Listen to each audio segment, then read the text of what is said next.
Palestine, this promised land, to whom is it promised?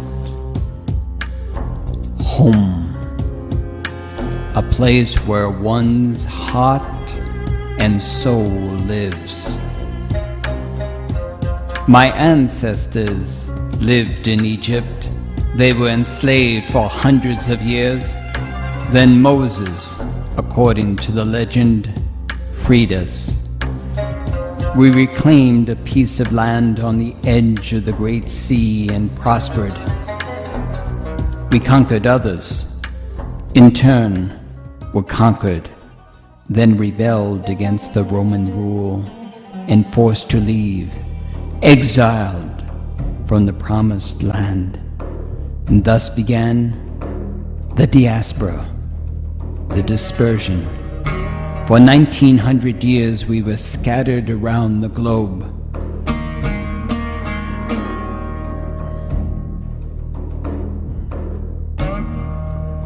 In Baghdad, Cairo, Fez, Alexandria, throughout the Middle East we were welcomed. No pogroms, no persecution. We thrived and prospered.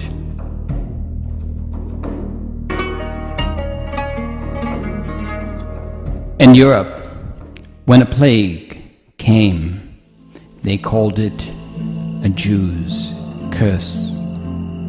When misfortune happened, it was because of the Jew. Pogroms arrived as sure as the change of seasons.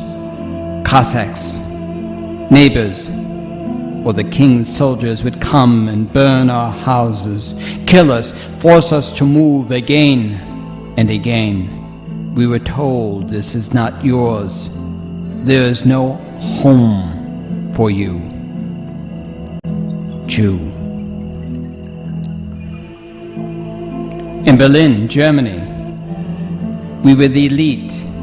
We were the poor, doctors, laborers, craftsmen. We were German and Jew. For some of us, we forgot and said, well, we're Germans. Yes, my parents were.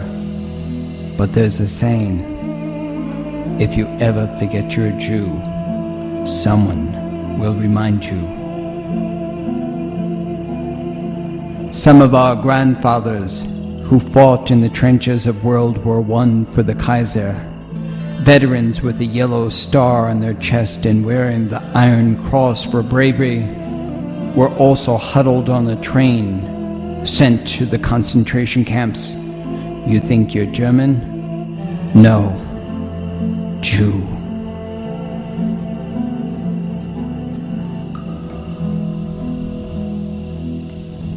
My extended family, unknown cousins, aunts, uncles, all killed in the gas chambers.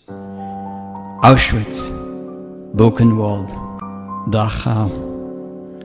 Our skins made into lamps, our teeth melted for gold, the ash of our bones for fertilizer, and the world was silent. The American government knew and silent. Refugees sailed to the US and were turned back with every moment of silence. Another child, another person placed in the ovens and killed. Efficient, methodical genocide.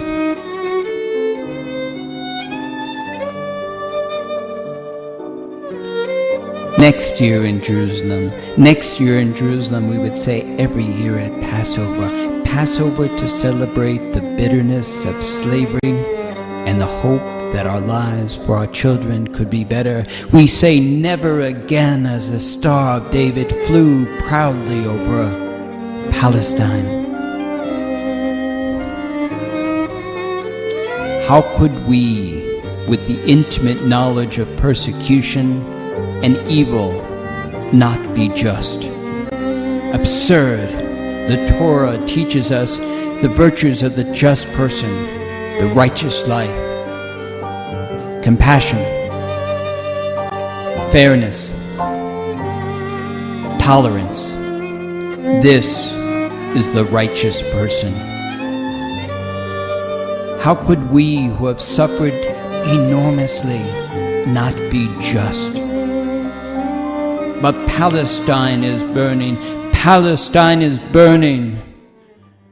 When there's a suspect, a child who might have thrown a stone at the police, or for no reason at all, the family home is destroyed. No trial, no judge. Farms with olive and fruit trees lovingly tended for generations, the pride of a family, bulldozed into the ground, and the family evicted. No trial, no judge, a military action. In the end, with all the billions of words of hatred, we are beyond right and wrong. There is a people called Palestinians, a people called Israelis, Muslim, Christian, Jew. Is there room in Palestine for Palestinians?